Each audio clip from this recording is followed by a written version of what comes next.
क्या कहने, क्या कहने, क्या कहने, क्या तेवर है भाई। वाह वाह वाह वाह देवेंद्र भाई, बहुत बढ़िया, बहुत बढ़िया भाई साहब। मेरे देश की बात आते ही, भगवान श्री राम की बात आते ही मेरा शरीर फड़फड़ाता है। 2-2 कोड़ी के क्या है वो देश पाकिस्तान। 2 कोड़ी का देश दीदी पाकिस्तान क्या है महाराज जी। पाकिस्तान का जितना 12 महीने का बजट दिए ना, उतने के तो हम भारत के लोग अपने बच्चों को डायपर पहना देते हैं।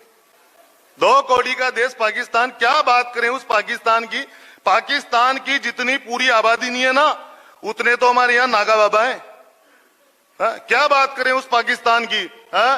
घूरेगी जो आंखें 3 रंग के तिरंगे को, घूरेगी जो आंखें 3 रंग के तिरंगे को, निकालेंगे केरम की गोटियां बनाएंगे। और जो भी हाथ आया काट लेंगे, सुन लेना तुम, बाजारों में बिकेगी वो चोटियां बनाएंगे। भारती की ओढ़नी है 3 रंग वाली, यहाँ 1 रंग वालों की तो बोटियां बनाएंगे। और ढीली पतलूनों को संभाल के ही रखना रे, चर चर फाड़ेंगे लंगोटियां बनाएंगे। वाह वाह, दिया क्या समझ में। ताली वाली बजाओ यार, थोड़ा माहौल थोड़ा होना चाहिए। मतलब 2-2 कोड़ी का इतना खो भी मत कविता में। मैं पंडित आदमी, सीधा आदमी, वहां से राजस्थान की धरती से चलकर यहाँ पर आया हूँ, अपने देश में हूँ और उज्जैन की पवित्र पावन नगरी में आपके बीच हूँ। वो चाइना के लोग देखो आप। महाराज जी मैं सही कह रहा हूँ आपको। ये तो मैं क्या है कि मैं वीरस का कवि नहीं हूँ, मैं तो कवि तो हाथ से कहीं हूँ। लेकिन क्या है कि जब अकबर भाई ने जब देश की बात करी तो मेरे अंदर का बिल्कुल फड़फड़ा गया। एक देशभक्त योद्धा वीरस जग गया मेरे अंदर। संजय भैया क्या बताऊं आपको, आप बहुत काले कट्टे हैं। बहुत बढ़िया बात है। और बहुत अच्छी बात यह है महाराज जी, 2 कोड़ी का देश वो चीन। मैं फिर 4 पंक्तियां आप लोगों के बीच में पढ़ता हूं। 2 कोड़ी का देश। आपने केमल शूज पहन रखे हैं, कलर के, बहुत बढ़िया शूज पहने हैं आपने। आपका नाम भी बहुत बढ़िया है। प्रणाम करता हूं। महाराज जी विराजमान है और इधर प्यारे प्यारे सब बच्चे बैठे हैं। बहुत बढ़िया कवि सम्मेलन चलने वाला है। जब 2 कोड़ी का वो चाइना, चाइना में देखो आप 2 कोड़ी का देश चाइना, उनके बावड़ों के नाम देखो, उनके बावड़ों के नाम देखो महाराज जी। इंगी मिंगी चुंगी मुंगी, पाटी पाटी लुंगी। अब ये लड़ेंगे अपने देश से, बताओ आप। चीन 2-2 कोड़ी के चीन, उनकी लंबाई देखो 4.5 फुट। ये लड़ेंगे अपने देश से। पिछले दिनों एक वीडियो वायरल हुआ पूरे देश में। उस वीडियो में आपने देखा होगा कि चीन के सैनिक अपने देश की सीमा में घुसने का प्रयास कर रहे थे और अपने देश के फौजी उनके बटाबट बटाबट लठ बजा रहे थे। कौन कौन ने वीडियो देखा, हाथ ऊपर करके बताओ। तो जब ऐसे जब देखने में आ जाए तो भाई साहब वीरस फड़फड़ा जाता है यार। उनकी लंबाई बावड़ों की 4.5 फुट, उनकी आंखें इन्नी सी आंख जैसे अपने घर में कोई नया नया बच्चा पैदा हुआ हो। 4 पंक्तियों में चीन को निपटा रहा हूं और अगर सही सही निपटा दूं तो फिर महाराज जी की उपस्थिति में वही तालियां बजा करके मुझे बताना कि चीनियों की आंखें देखो शर्ट के बटन जैसी, मानो इंडिया में नवजात पैदा हुए हों। चीनियों की आंखें देखो शर्ट के बटन जैसी, मानो इंडिया में नवजात पैदा हुए हों। और लंबाई में लगेंगे वो केवल 4.5 फीट। लगता है खेत में चने के जाड़ बोए हों। कब भी ना मिलेंगे लंबू 6 फीट वाले वहां। पूछ लेना उनसे जो कभी चीन गए हों। और यदि गलती से दिख जाए 6 फुटिया तो मान लेना भारतीय बीज बोए गए हों। वाह वाह वाह वाह वाह वाह, क्या कहने, क्या तेवर, क्या व्यंग्य भाई। बहुत बढ़िया, बहुत बढ़िया, बहुत बढ़िया, बहुत बढ़िया। आप जैसे बड़े लोगों की उपस्थिति में यहाँ पर हूँ। राम जी की बात करी, आप मत जाओ भाई साहब, थोड़ी देर बैठ जाओ। मैं पंडित आदमी यार, वहां से आया हूँ। यहाँ पर संख्या कम है, उसमें हमारा क्या दोष है भाई साहब। ऐसा कुछ भी नहीं है। बहुत सीधा मैं फिर क्या है कि थोड़ा सा वो मेरे अंदर पता नहीं कंट्रोल भी नहीं होता। बहुत सीधा आदमी हूँ। और ये भाई साहब इधर बैठे हैं, आप मेरे साडू लगते हैं भाई साहब। क्या नाम है आपका, क्या नाम है बाबूजी आपका? ये आपके पास वाले क्या नाम है आपका? यादव जी। यादव जी आप मेरे साडू लगते हैं। आप कविता को कितने प्रेम से सुन रहे हैं यार। वो सेना भैया, सेना में कर्नल थे वो। अच्छा सेना में कर्नल थे वो। एक बार कर्नल साहब के लिए और जोरदार दीजिए। इंदौर से आए कविता मेरे सुनने के लिए, ओपी यादव सेना में कर्नल है। श्रोता हैं, आवाज बिल्कुल साफ आ रही है। कर्नल साहब के लिए जोरदार ताली बजा दीजिए एक बार। आवाज साफ आ रही है बिल्कुल। आवाज साफ आ रही है ना? बिल्कुल। ये देवेंद्र भाई 108 कवि सम्मेलन करा चुके हैं और कवि सम्मेलन के इतने शौकीन हैं कि इंदौर के आसपास से कहीं भी कवि सम्मेलन होता है तो ये सुनने के लिए जरूर जाते हैं। पोस्टर देख करके गुरुदेव ये कवि सम्मेलन सुनने के लिए आए हैं और आज इतने बूढ़े हो गए उसके बाद भी जवानी का जोश है। क्यों? कि तुमको देखा तो मुझे याद पुरानी आई, वाह। तुमको देखा तो मुझे याद पुरानी आई, ऐसा लगता है मेरे घर में निशानी आई, मेरे शेरों ने बीमारों को किया है अच्छा, मेरे शेरों ने बीमारों को किया है अच्छा, मेरी गजलों से ही बूढ़ों में जवानी आई। तो ये गजलों से शेरों से जवान हुए हैं। आपके बीच बहुत अच्छा रंग जमा रहे भाई देवेंद्र वैष्णव। एक बार इस भाई का ताली बजा करके स्वागत कीजिए जो राजस्थान की धरती से हमारे बीच आया।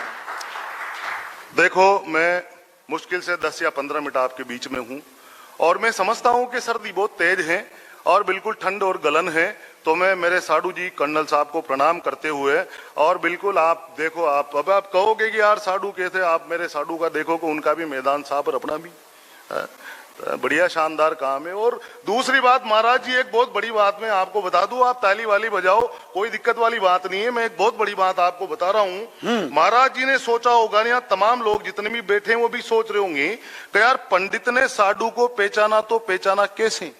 उसमें एक आप बड़े लोग बैठे हैं, पढ़े लिखे लोग बैठे, इसमें साइंस वाली बात है महाराज जी, आप तो समझते हैं। तो वो जो पीछे लाइट है, उस लाइट की रोशनी मेरे साडू जी की लोडी पे पड़ के डायरेक्ट मेरी लोडी पे आ रही है।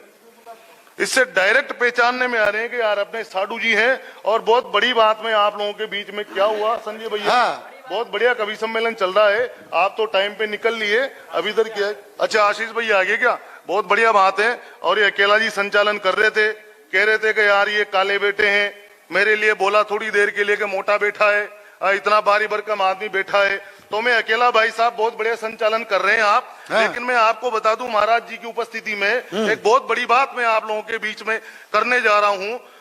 क्या मोटा बैठा है? आपने तो केवल मोटा कहा महाराज जी, मुझे पूरे देश में जहां जहां भी कवि सम्मेलन में जाता हूं वहां मुझे डायरेक्ट संचालक यही कहता है हमारे बीच में घटोत्कच बैठा है। सुनते ही मेरा दिमाग खराब। फिर मैं जैसे ही माइक पे आता हूं तो यही कहता हूं महाराज जी, मैंने कहा परमात्मा ने, कोई कहता है घटोत्कच बैठा है, कोई मतलब नहीं है फालतू की बात से। परमात्मा ने ऊपर से सभी का चेचिस एक जैसा ही भेजा है। परमात्मा ऊपर से सभी का चेचिस एक जैसा ही नीचे भेजता है और नीचे आने के बाद में आदमी अपने अपने हिसाब से बॉडी बनाता है। कोई साइकिल की बॉडी बनाता है, कोई मोटरसाइकिल की बॉडी बनाता है। संजय भैया को देखो डंपर की बॉडी बना के बैठे। अपन ने 16 चक्का बना ली भाई साहब, इसमें कौन सा बुरा हुआ? सब बहुत बढ़िया बात है। कर राम जी के होने का सबूत मांगते हो सालों, क्या तुम्हारी खोपड़ी के स्क्रू ढीले हो गए? जब भगवान श्री राम के होने का इस देश में सबूत मांगा गया, जब भगवान श्री राम के होने के सबूत मांगे जाए तो कहीं ना कहीं हम जैसे सनातनियों को मंच पर खड़ा होकर के बोलना पड़ेगा और जवाब देना पड़ेगा। अगर उन 2 कौड़ी के लोगों को मैं सही सही जवाब दे दूं इन 4 पंक्तियों में, तो फिर मुझे उतनी ही तालियां बजा करके बताना। कर राम जी के होने का सबूत मांगते हो सालों, क्या तुम्हारी खोपड़ी के स्क्रू ढीले हो गए? और राम जी के चरणों से वंचित रही जो धरा, बंजर जमीन रेत वाले टीले हो गए। वाल्मीकि को मिला आशीष प्रभु राम का, तो विश्व के प्रखंड और प्रसिद्ध कवि हो गए। और वक्त है अभी भी शरण स्वीकार करो, रावण जैसे योद्धा के भी वस्त्र गीले हो गए। वाह वाह वाह वाह वाह, तालियां कमजोर है आपकी। वाह वाह वाह वाह वाह वाह वाह। देश राग गूंजने के पहले ही हमारे यहाँ गलियों में कुत्ते देखो भोंबो भोंक देते हैं। देश राग गूंजने के पहले ही हमारे यहाँ गलियों में कुत्ते देखो भोंबो भोंक देते हैं। और चाटे खाने वाले फौजी सबक सिखाने लगे, सेना के जवानों को वो नेता टोक देते हैं। क्या बात है? एकलव्य की धरा है, इन्हें समझाना होगा। जो भारती की जय ना बोले उन्हें टोक देते हैं। हाँ। और टोकने के बाद भी जो कुत्ते ने मुंह खोला, लाखों तीर एक साथ मुंह में ठोक देते हैं। वाह वाह वाह वाह वाह वाह वाह वाह वाह वाह वाह वाह भैया वाह। कच्चा लेंगे जिस दिन क्या है पाक क्या है चीन, कुछ ही पलों के मेहमान बन जाएंगे। हाँ। चाह लेंगे जिस दिन क्या है पाक क्या है चीन, कुछ ही पलों के मेहमान बन जाएंगे। आस्तीन में बैठे हैं सांप जितने भी साले, नींद में पड़े पड़े भी राष्ट्र गान गाएंगे। राणा और झांसी वाली आज भी जवानियां है। हाँ। निज हिंद है तो प्राण दान कर जाएंगे। और हिंद के खिलाफ जो उठी कोई जुबान, अब राम की कसम वो जुबान काट जाएंगे। क्या बात है। केसर की क्यारी से नहीं आएगी भूखों की अब, घाटियों में चैन के चिराग जल जाएंगे। सत्ता चुप, नेता चुप, न्यायपालिका भी चुप। हाँ। बैठो अब काम हिंदुस्तानी निपटाएंगे। 125 करोड़ निकलेंगे मार काट पर, हिंद के खिलाफियों को जिंदा ही जलाएंगे। और लाहौर से बीजिंग तक मुंड काट देंगे हम, पाक चाइना को हिंदुस्तान में मिलाएंगे। क्या बात है। जोरदार तालियां होनी चाहिए आपकी। आप कविताएं मन से सुन रहे हैं लेकिन आपकी तालियां नहीं आ रही। कोई बात नहीं है, हम भी हमारा काम बड़ी सहजता से कर रहे हैं। 2-5 मिनट और मैं आप लोगों के बीच में हूं। पिछले दिनों मेरी बहन यहाँ पर बैठी है, 2 बेटियां मंच पर विराजमान हैं। वैसे महाराज जी मैं आपको एक बात बताऊं कि मैं वैसे तो हास्य का कवि हूं मूलतः, लेकिन आप जैसे सुधी श्रोताओं को देखने के बाद और एक कविता के जो मर्मज्ञ श्रोता यहाँ पर बैठे हैं, हाँ। तो नरेंद्र भाई साहब भी सोच रहे होंगे कि यार पंडित तो हास्य पढ़ता है लेकिन आज वीर रस पे कैसे बह गया। तो मुझे आपकी मनोभावना के अनुसार ये काम करना पड़ रहा है। बेटियां यहाँ पर विराजमान है। भाभी जी मैं आपको प्रणाम करता हूँ। भाभी जी प्रणाम करता हूँ, प्रणाम तो स्वीकार करिए आप, आपको प्रणाम करता हूँ। बेटी यहाँ पर बैठी है। मैं महाराज जी आप दोनों की उपस्थिति में बेटियों के सम्मान में 4-8 पंक्तियां पढ़ना चाहता हूँ। अगर आप सुनना चाहते हैं तो जोरदार तालियां बजा करके मुझे बता दीजिए, और जहां कहीं भी आपको अच्छी लगे तो बेटियों के सम्मान में आप तालियां बजाते रहना। सुनिएगा, महाराज जी का ध्यान चाहूंगा। बेटी से करी जो नफरत भ्रूण हत्या कर, नारी तूने नारी का ही सर्वनाश किया है। हाँ। बेटी से करी जो नफरत भ्रूण हत्या कर, नारी तूने नारी का ही सर्वनाश किया है। हाँ। और देश में पूजी जाती है वीरता वीरांगना की, झांसी महारानी की कथा का नाश किया है। हाँ। कि जहां पर होती पूजा नारियों की देश में, तो वहीं पर देवी देवता का वास होता है। और ब्रिज बाला राधे रानी भी तो एक नारी थी, अभी भी श्याम राधिका का प्रेम रास होता है। वाह। दान की करूं तो बात, कन्यादान महादान, इसी से ही मिलती है बैकुंठ की सीढ़ियां। दान की करूं तो बात, कन्यादान महादान, इसी से ही मिलती है बैकुंठ की सीढ़ियां। और बेटी से ही लाड़ प्यार, बेटी परिवार सारा, बेटी से ही तैरती है 7-7 पीढ़ियां। कब बेटी से ही घर बार, बेटी लक्ष्मी पार्वती वंश की परंपरा को आगे बढ़वाएगी। मरती रही जो गर्भ में ही ऐसे बेटियां, तो बेटा तो पैदा करेगी बहू कैसे लाएगी। बहुत बेटा बढ़िया, तो बहुत पैदा बढ़िया। करेगी बहू कैसे लाएगी। गुरु जी का कब बच अभी आपने जाए देखा। भ्रूण बेटी का तो यदि कोई यहाँ, कब बच जाए भ्रूण बेटी का तो यदि कोई यहाँ, करे मजदूरी सारी जिंदगी भवन में। और जिम्मेदारियों के बोझ तानों के इनाम मिले, आहुति में जलती दहेज के हवन में। हाँ। कब बेटी को पढ़ाना होगा, नारी को जगाना होगा, वरना काली कोप के शिकार बन जाओगे। और व्यथा नहीं समझी जो बेटियों के मन की, तो स्वर्ग में नहीं रहोगे नरक में जाओगे। स्वर्ग में नहीं रहोगे नरक में जाओगे। क्या कह रहे थे आप अकेला जी? मैं ये कह रहा था कि गुरु जी ने अपने शिष्य के मार्फत ये संदेश भिजवाया है कि कवि सम्मेलन को थोड़ा सा शार्ट करे तो बेहतर रहेगा। थोड़ा जल्दी करें मतलब? अच्छा, मतलब जल्दी जल्दी निपटाएंगे, सर्दी ज्यादा होने की वजह से। तो कोई दिक्कत नहीं। मैं महाराज जी एक बागेश्वर धाम पर मैं एक गीत पढ़ देता हूँ। थोड़ा कविता पाठ कम हो मतलब। हाँ वो शॉर्ट कर लेंगे। मेरा मन है कि अगर मैं पवित्र प्रांगण में आया हूँ, शिप्रा नदी का यहाँ पर तट है, शिप्रा माता का तट है और यहाँ पर नन्हे मुन्ने बाल गोपाल यहाँ पर विराजमान है, महाराज जी की उपस्थिति है, तो मैं चाहता हूँ इस पवित्र पावन नगरी उज्जैन में खड़ा होकर एक बागेश्वर धाम का गीत हो जाए तो कैसा रहे। एक बार तालियां बजाकर मुझे आदेशित कर दीजिए। 4-8 पंक्तियों का गीत है, सुनिएगा। हनुमान के भक्त परम बाबा बागेश्वर धाम, हनुमान के भक्त परम बाबा बागेश्वर धाम, कौन चुनौती देगा उनको जिनके रक्षक राम। बोलो जय बागेश्वर धाम, बोलो राम राम राम, बोलो राम राम राम। यही मौका है। वैसे भी भगवान श्री कृष्ण ने गीता में कहा है कि क्या लेकर के आए थे, क्या लेकर के जाओगे, तो जो भी आनंद है वो आज की रात है, उस आनंद को आप ले लो। राम के 2-4 नाम अपने जुबान से निकालो, सुनिएगा।